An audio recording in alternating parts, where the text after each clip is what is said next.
आज एक तरीका और भी देखें, क्योंकि ये भी एक बड़ा ही अमेजिंग तरीका है। ये कंपनी है स्ट्रेटेजाइजर, उन्होंने तरीका निकाला है और आज की डेट में यही सबसे पॉपुलर है।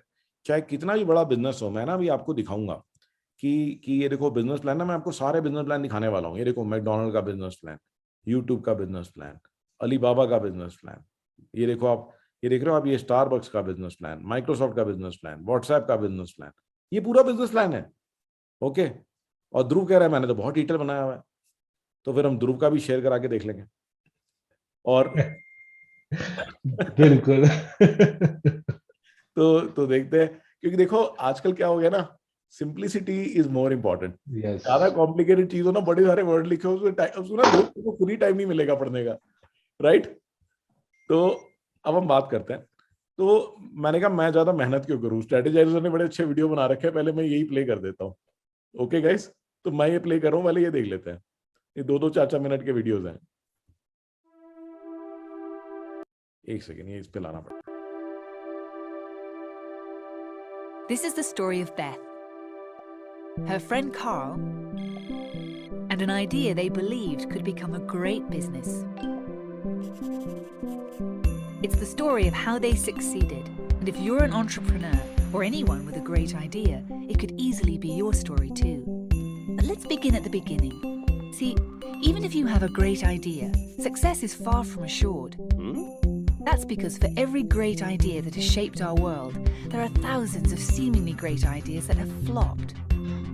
In order to succeed, a great business idea needs a great business model, and they're not the same thing.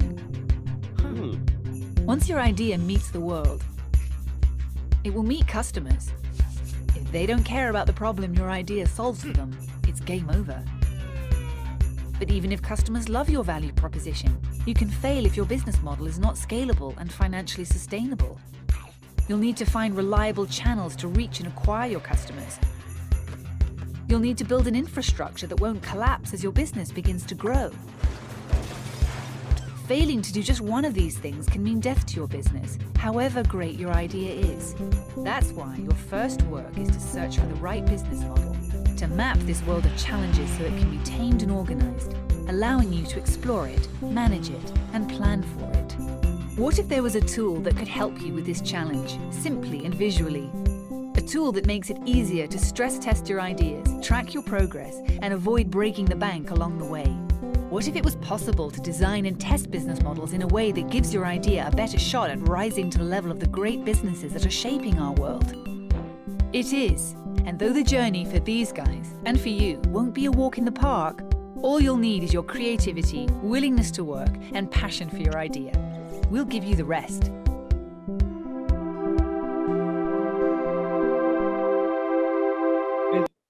Basically जो इस वीडियो में बताया गया है, ये बताया गया है कि आपका बहुत अच्छा बिजनेस आइडिया है, मगर वो जो बिजनेस आइडिया है वो अकेला आपको कामयाब नहीं बना सकता, और उसके लिए सही बिजनेस का मॉडल होना जरूरी है, क्योंकि बिजनेस के अंदर में बहुत सारी चीजें मैटर करती हैं।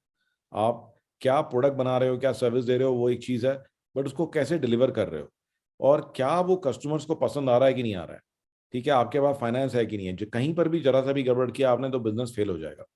अब इसी का एक एक्सप्लेनेशन और देख लेते हैं।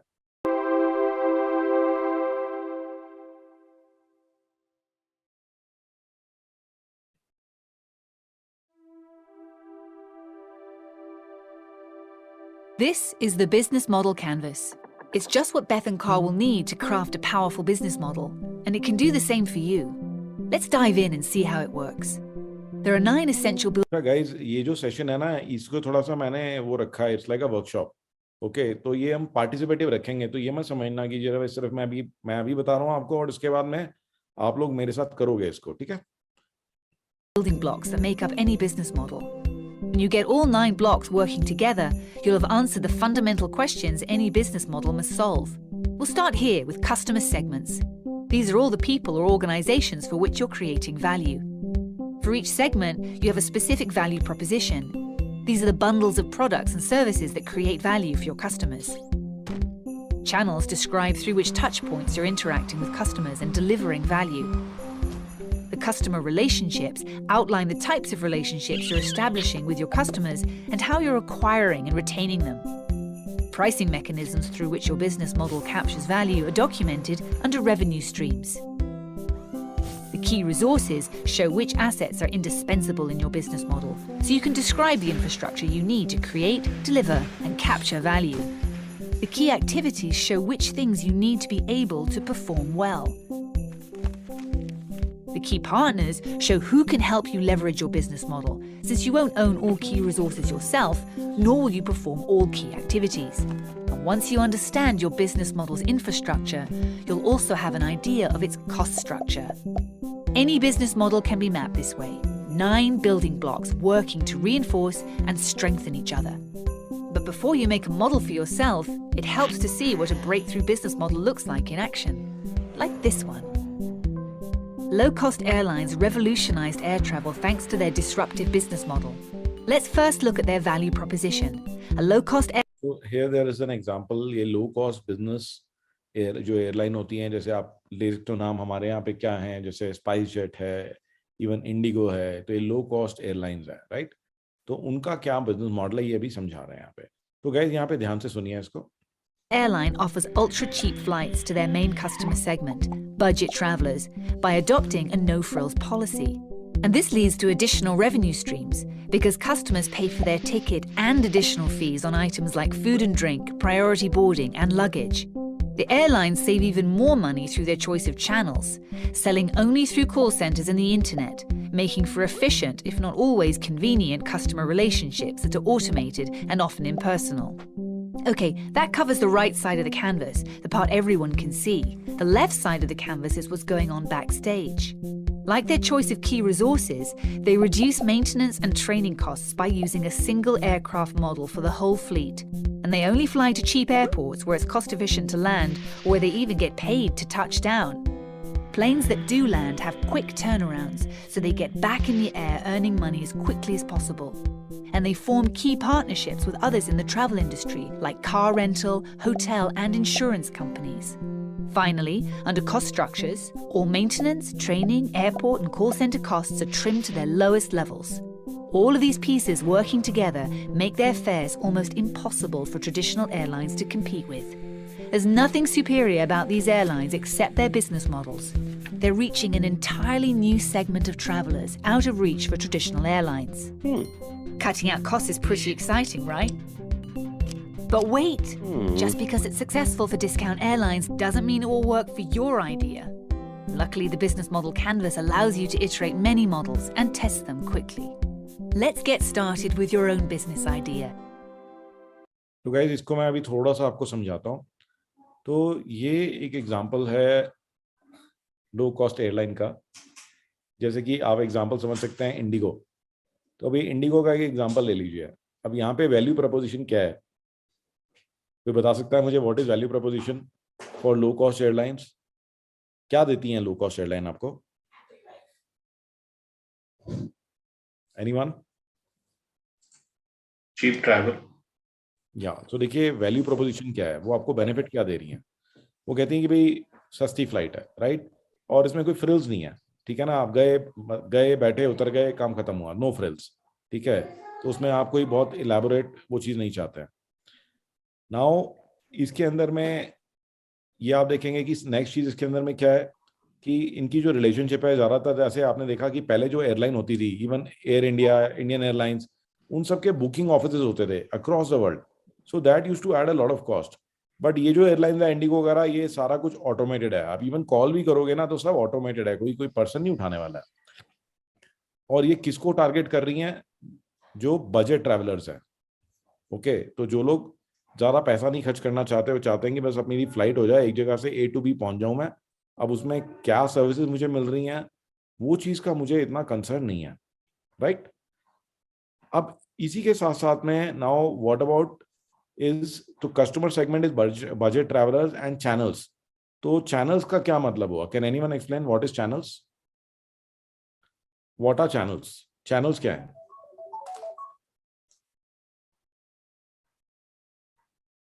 चैनल्स क्या है? Basically, how to reach the customers. Yes, how you reach the customer. तो आप किस तरह से कस्टमर को रीच करोगे. या सो बेसिकली इस केस में क्या है, चैनल वो कहते हैं कॉल सेंटर्स हैं और इंटरनेट है, इंटरनेट के थ्रू बुकिंग करा लो। तो ये नहीं है कि भाई कोई ऑफिस नहीं है, कोई आपको जाकर के किसी जगह आप जाके टिकट वैसे बुक नहीं करा सकते इंडिगो की, ठीक है ना, apart from the small offices at the airports. Okay, वो तो सारी एयरलाइंस के होते ही हैं। ओके, अब इनके ये चीजें तो हैं जो राइट साइड में इनकी रेवेन्यू स्ट्रीम क्या है, ये पैसे कैसे कमाते हैं, ये टिकट से कमाते हैं और ये चीज फीस चार्ज कर लेते हैं। आपको पता है ना, हर एक चीज के तो पैसे ले लेते हैं ये, कि आपको सीट चाहिए तो सीट के भी पैसे मांग रहे हैं ये, ठीक है, आपको कॉफी चाहिए, कुछ भी चाहिए, ठीक है, प्रायोरिटी चेक इन चाहिए, आपको डेट चेंज करनी है, ठीक है, आपको लाइन में आगे जाना है, तो ये क्या करते हैं, इन्होंने एड ऑन बना दिया, हर एक चीज को एक सर्विस बना दिया, तो वो फीस से पैसे चार्ज करते हैं। ये सारी चीजें जो है ये नॉर्मल एयरलाइन में आपको नहीं देनी पड़ती, राइट। अब ये चीजें तो राइट साइड में वो चीजें हैं जो कि एज अ कस्टमर आपको दिखती हैं, बट लेफ्ट साइड में जो चीजें हैं जैसे की एक्टिविटीज, तो ये कहते हैं कि भाई हमारा जो कॉस्ट स्ट्रक्चर है उसे कैसे मेंटेन करते हैं। आपने देखा होगा ना, इंडिगो तो इवन कई बार 15 मिनट पहले ही चढ़ा देती है, प्लेन को उड़ा देती है। वो कहते हैं जो आते हैं, इवन जब आप उतर रहे होते हो, आपने नोटिस किया है, वो खुद ही कह देते हैं कि आप प्लीज इसको साफ कर दो, ये अपना ये बैगेज जो भी आपका होता है ना, गार्बेज कलेक्ट कर लेते हैं पहले ही, आपने अब नोटिस करा होगा, राइट। क्यों? क्योंकि वो चाहते हैं कि जब प्लेन उतर जाए ना, उतरते ही 10 मिनट में ही प्लेन को भर दें हम, और प्लेन हमारा जमीन पे ना रहे। तो जितना ज्यादा हमारा प्लेन हवा में रहेगा, ठीक है, उसके बाद में की रिसोर्सेज, ये क्या करते हैं, सारे प्लेन एक जैसे होते हैं, क्योंकि अगर एक जैसे प्लेन है तो उनके पार्ट्स आपस में एक से बदले जा सकते हैं, उनकी मेंटेनेंस इजी हो जाती है। आपके पास 4 गाड़ियां एक जैसी हैं, राइट, तो फिर उसकी मेंटेनेंस बहुत इजी हो गई। अच्छा, टायर खराब हो रहा है, काम कर उसकी स्टेपनी दूसरे में लगा दे, ठीक है ना। तो वो हो गया। फिर एयरपोर्ट पे भी आपने देखा होगा कि ये, अगर हम इंडिगो की बात करें तो बहुत जगह पे ये लोग जो है क्या करते हैं, आपको वो नहीं मिलता, एरो ब्रिज नहीं मिलता, आपको बस में बैठ के जाना पड़ता है। तो ऐसा नहीं कि एरो ब्रिज होता नहीं है, एरो ब्रिज ये लेते नहीं है, क्योंकि वो महंगा पड़ेगा फिर इनको, ठीक है ना। किसी किसी जगह में ऑप्शन नहीं होता तो वहां आपको मिल जाता है। फिर इनकी की पार्टनरशिप्स, तो इन्होंने क्या कर रखा है, पार्टनरशिप बना रखी है कार रेंटल कंपनीज के साथ में, होटल्स के साथ में, इंश्योरेंस कंपनीज के साथ में, इस तरह इंश्योरेंस भी बेचते हैं, होटल बुकिंग भी करा देते हैं। इवन आपने नोटिस किया होगा कि बुक योर कार, ओके, आप गोवा जा रहे हो, एक मैसेज आ जाएगा कि now you know why not avail a car, या क्लिक करो और यहाँ पे आप कार बुक करा लो। ओके, तो ये क्या कर रहे हैं, कार रेंटल भी बेच रहे हैं, होटल का स्टे भी बेच रहे हैं। इनफैक्ट कई सारी एयरलाइंस, आपको पता है, इवन एमिरेट्स को भी देखोगे आप, उनके हॉलिडे पैकेजेस आते रहते हैं, इंडिगो के भी हॉलिडे पैकेजेस आते रहते हैं। और कॉस्ट स्ट्रक्चर क्या है, कि इनकी कॉस्ट क्या क्या है, मेंटेनेंस कॉस्ट है, ट्रेनिंग की कॉस्ट है, एयरपोर्ट की कॉस्ट है, कॉल सेंटर की कॉस्ट है। सो ये देख रहे हैं आप, ये पूरा का पूरा बिजनेस प्लान हमारा एक पेज में आ गया, ठीक है। मैं एक बार आप बिजनेस मॉडल कैनवस खोलता हूं, तो ये देखिए, ये बिजनेस मॉडल कैनवस है, तो ये देखने में आपको दिखाई देगा। तो इसके अंदर में एक ही जगह में की पार्टनर्स, की activity, value propositions, customer relationship, segments, resources, channels, revenue schemes और कॉस्ट स्ट्रक्चर्स, ये इंस्टेंटली आप एक जगह में एक पेज में देख सकते हो। तो what is a business model canvas? तो आप ये कह सकते हैं कि ये एक ऐसा टूल है जो कि आपके बिजनेस के मॉडल को even straight away structured way में आपको समझा सकता है। ये इमीडिएटली बता सकता है कि आपके कस्टमर कौन है, आप उनको किस तरह की वैल्यू दे रहे हो, वो वैल्यू आप उन्हें कैसे पहुंचाते हो, ओके, और आप पैसे कैसे कमाते हो, ओके। इससे क्या होता है कि आप अपना भी और अपने कंपटीशन का भी मॉडल समझ सकते हो, ओके। और वो मॉडल समझने से क्या होगा, उसके बाद हम इस मॉडल को इनोवेट करेंगे। तो आज हम इनोवेशन की भी बात शुरू करेंगे। ये जो बिजनेस मॉडल कैनवस है, ये क्रिएट किया था ओलेक्जेंडर ऑस्टरवाल्डर ने, ऑफ स्ट्रैटेजाइजर। तो स्ट्रैटेजाइजर कंपनी है, जो कंसल्टिंग कंपनी है, उन्होंने इसको इन्वेंट किया था। एंड इसका बेनिफिट क्या है, ओके, इसका बेनिफिट क्या है, अब हम ये देखते हैं। तो वाई बिजनेस मॉडल कैनवस? तो एज कंपेयर, जैसे भी हमने बात करी, ध्रुव आप हो लाइन पे अभी? Dhruv, are you there? Yes sir. तो Dhruv, don't you think it is much easy to understand? Yes, है ना, वेरी वेरी सेगमेंटेशन से फोकस आ जाता है। हाँ, आप देख रहे हैं, तो बहुत ही सिंपल है, ठीक है। इसके अंदर फोकस आ जाता है, फ्लेक्सिबल भी है, आप इजीली कनेक्शन देख सकते हो कि मेरी कॉस्ट के अंदर में और मेरी वैल्यू प्रोपोजिशन में क्या कनेक्शन है, ठीक है ना, मेरे की पार्टनर्स जो है मेरे कस्टमर के लिए क्या डिलीवर कर रहे हैं, और ये किसी को भी आसानी से समझाया जा सकता है। अब आज जो है, अगर सपोज अभय जो है वो ध्रुव की कंपनी में इन्वेस्ट कर रहा है, और ध्रुव जो है उसको 170 पेज की रिपोर्ट भेज दे, तो मुझे लगता है कि अभय तो 17-18 दिन तक पढ़ ही नहीं पाएगा, right. On the other hand, अगर ये एक पेज है तो एक बार में फोन करा, जूम पे लिया, अभय को 5-10 मिनट लगेंगे, समझा देगा ध्रुव, right? So that makes a lot of difference. So let us now understand what are the different components of the business model canvas. Okay, so what are the different components?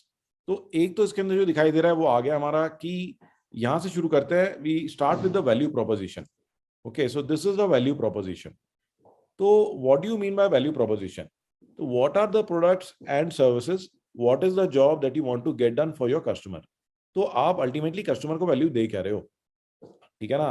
अभी जैसे हमने पहले बात करी कि भाई हम सस्ती एयरलाइन क्या दे रही है, सिर्फ फ्लाई नहीं करा रही, वो उनके पैसे भी बचा रही है, ठीक है ना? नो फ्रिल्स है उसमें, ये नहीं कि भाई आलतू फालतू में आपको कोई ऐसी चीजें दी जा रही हैं जो आप चाहते ही नहीं हो, ठीक है? आप कहते हो मुझे एयरलाइंस का खाना पसंद ही नहीं है, तो फिर भी आपको खाने के पैसे देने पड़ रहे हैं, राइट? तो this is the value proposition कि आप अल्टीमेटली क्या प्रॉब्लम सॉल्व कर रहे हो कस्टमर के लिए, ठीक है ना? तो आप अल्टीमेटली करते क्या हो. उसके बाद में बात आ जाती है कस्टमर सेगमेंट्स की. तो what are customer segments? Okay, what are customer segments? तो कौन से अलग अलग सेगमेंट्स हैं जिनको आप सर्व करते हो? तो देयर में भी डिफरेंट काइंड्स ऑफ कस्टमर्स, ठीक है? ये भी हम और एग्जांपल लेके बात करेंगे. So can anyone give me an example of different customer segments that you serve? ऐसा करते हैं, ये मजा आएगा अगर आप लोग इधर पार्टिसिपेट करोगे. तो please unmute and discuss with me here. So what is the customer segments? तो जैसे हम लोग ट्रैवल के बिजनेस में हैं, तो मेरे मॉडल के अंदर जो बेसिकली तो हम इनबाउंड ट्रैवल्स में हैं, जो फॉरेन टूरिस्ट आते हैं, तो उसके अंदर भी दो तरीके के क्लाइंट्स होते हैं. एक होता है बहुत बजट क्लाइंट्स, जिसको हम लोग बैकपैकर्स बोलते हैं, और एक होता है हाई एंड क्लाइंट्स. तो जो हमारी सर्विसेज है, जिसमें स्पेशली मैं काम कर रहा हूँ, वो हाई एंड क्लाइंट्स की है. तो हमारी कंपनी कहती है कि आप मार्केट से 1 रुपया या 2 रुपये ऊपर ले लो हमसे, कोई दिक्कत नहीं है, बट उस क्वालिटी के अंदर मुझे ये चीजें चाहिए. उनकी चेकलिस्ट है, तो उसको हमेशा 100% से ज्यादा मार्किंग चाहिए, मतलब उनको माइनस में आ ही नहीं सकती किसी भी केस में. तो उसके लिए पैसे देने को तैयार है, बट वो बड़ी लिमिटेड मार्केट है, बट बहुत अच्छी मार्केट है वो. अच्छा हरविंदर जी, आप ये मैं वैसे बताता हूँ सबको, हरविंदर जी जो है लग्जरी ट्रैवल अरेंज करते हैं अपने टूरिस्ट के लिए. और हरविंदर जी, जैसे आपने बोला कि एक तो इनबाउंड टूरिस्ट हो गए, उसके भी 2 कैटेगरीज हो गई, बजट और प्रीमियम. क्या आपके लिए जैसे एम्बेसीज होती हैं, क्या वो भी कस्टमर्स हैं? जी, है ना, एम्बेसीज भी कस्टमर्स हैं, क्या पता ट्रैवल एजेंट्स भी कस्टमर हो आपके, है ना? तो इस तरह से कस्टमर डिफाइन किए जाते हैं. अब आपसे मैं पूछता हूँ कि वैल्यू प्रोपोजिशन क्या है, ठीक है? आप क्या प्रोडक्ट और सर्विस दे रहे हो, क्या क्या चीज दे रहे हो? आपने अभी भी एक्सप्लेन किया थोड़ा सा, तो थोड़ा सा. अब मार्केट के अंदर जो टोयोटा क्रिस्टा आप लोग देखते हैं, सभी ट्रांसपोर्टर्स के पास टोयोटा क्रिस्टा ही है. बट उस गाड़ी के अंदर आपके अंदर जो मैं जिस कोर्स को ये ज्वाइन किया, उसका पर्पस ये है कि मैं अपने वैल्यू एडिड क्या कर सकता हूँ. तो मुझे वैल्यू एडिड ये देना है कि मैं उसी क्वालिटी को मेंटेन करते हुए कंपटीशन के अंदर रह के प्राइस भी कम कर दूं और मेरा मार्जिन भी ज्यादा बढ़ जाए. नहीं, आप अभी कस्टमर को क्या वैल्यू प्रोपोजिशन दे रहे हो, कस्टमर को क्या वैल्यू दे रहे हो? क्वेश्चन ये है. सर्विसेज की. हाँ नहीं, कस्टमर को क्या दे रहे हो आप फिलहाल? अभी आप कस्टमर को, अभी ऐसे आपने एक एग्जांपल लिया, जैसे ड्राइवर, जैसे स्पेशली इसके अंदर मेन की होता है ड्राइवर्स होते हैं. तो जो ड्राइवर्स हैं, रुकिए, अभी आपने थोड़ी देर पहले, मैं समझा देता हूँ थोड़ा सा, कि आपने थोड़ी देर पहले कहा ना कि मैं एक लग्जरी की फीलिंग देता हूँ उनको, राइट? उनको पूरी सर्विस एकदम ऐसी है जिसमें एकदम परफेक्ट सर्विस आती है जी. तो अभी सोचिए, अभी और सोचिए, पहले कुछ लोगों का और एग्जांपल लेते हैं, अभी और क्लियर करते हैं. तो let me talk to Abhay now. Can you explain? पहले तो आप वैल्यू प्रोपोजिशन बताओ, आप करते क्या हो, क्या वैल्यू प्रोपोजिशन है आपका? सर हम लोग we are importers and distributors of international brands in India, baby brands. तो हमारा जो वैल्यू प्रोपोजिशन है कि हम best international baby kids brand लाते हैं and we sell at one place, sohi.in, which is our website. And हमारे जो प्रोडक्ट्स होते हैं वो यूनिक, इनोवेटिव, प्रॉब्लम सॉल्विंग होते हैं फॉर इंडियन मिलेनियल पेरेंट्स, जो न्यू जनरेशन इंडियन पेरेंट्स हैं. ये ना देखो, ये ना क्या हो रहा है कि आप जो कर रहे हो ना, आपने उस एंगल से डिफाइन किया. अभी थोड़ा सा इसको रिफ्रेश करो. अगर आपका कोई कस्टमर है, कस्टमर को मिल क्या रहा है, कस्टमर की क्या प्रॉब्लम सॉल्व कर रहे हो, ये बता दो आप इस एंगल से. तो कस्टमर के लिए तो पहली चीज, जो इंटरनेशनल ब्रांड्स लेने के लिए उसको यहाँ तो बाहर से इंपोर्ट कराना पड़ता था डायरेक्टली खुद. तो easy access to imported brands, am I right? Delivered at door steps, मतलब एक तो हमारा ये हो गया delivered at your door step. तो देखो, नहीं अबे नोट करो आप अपने पास कैसे. आप नोट करो कि यू हैव, आपने क्या पहला वैल्यू प्रोपोजिशन आपने कहा easy access to foreign brands, right. ठीक है। सेकंड आपने बोला डोर स्टेप एक्सेस, ठीक है। फिर उल्टा आपने फिर तीसरी भी कुछ और चीज बताई थी कि कुछ और भी था, आप बताइए, कुछ और कह रहे थे आप। हम लोग यही है हमारा सोही वेबसाइट पे एक one place to buy everything, and secondly जो भी हम प्रोडक्ट्स लाते हैं वो यूनिक, इनोवेटिव और प्रॉब्लम सॉल्विंग रहते हैं पेरेंट्स के लिए। वो देखो पेरेंट के एंगल से चलो, आपने हाँ। बोला फॉरेन ब्रांड उनको मिल रहे हैं, डोर स्टेप पे मिल रहा है, ठीक है ना। और पेरेंट के एंगल से अगर कुछ मे बी उनको लगे कि कुछ ऐसी चीज मिल रही है जो कि उनको डिफरेंशिएट करे, राइट, उनके बच्चों को और सुंदर बनाए, may be something like that, right. Now coming to the customer segments, what are the customer segments? Expecting parents, parents of kids, मैंने ऊपर लिखा हुआ है aged 0 to 7 years, parents of upper middle class income segment और millennial parents हमारे वो है। ये 3-4 segment. What about people, relatives of people हाँ who हाँ, एक relative, yes yes yes, relatives also is relatives of people who want जिन्होंने gift करना है, गिफ्ट करना है, राइट। देखा अब ये चाहिए, अब ये नोट करो, मैं ऐसा करता हूँ, अब बैठ कर नहीं कर सकते।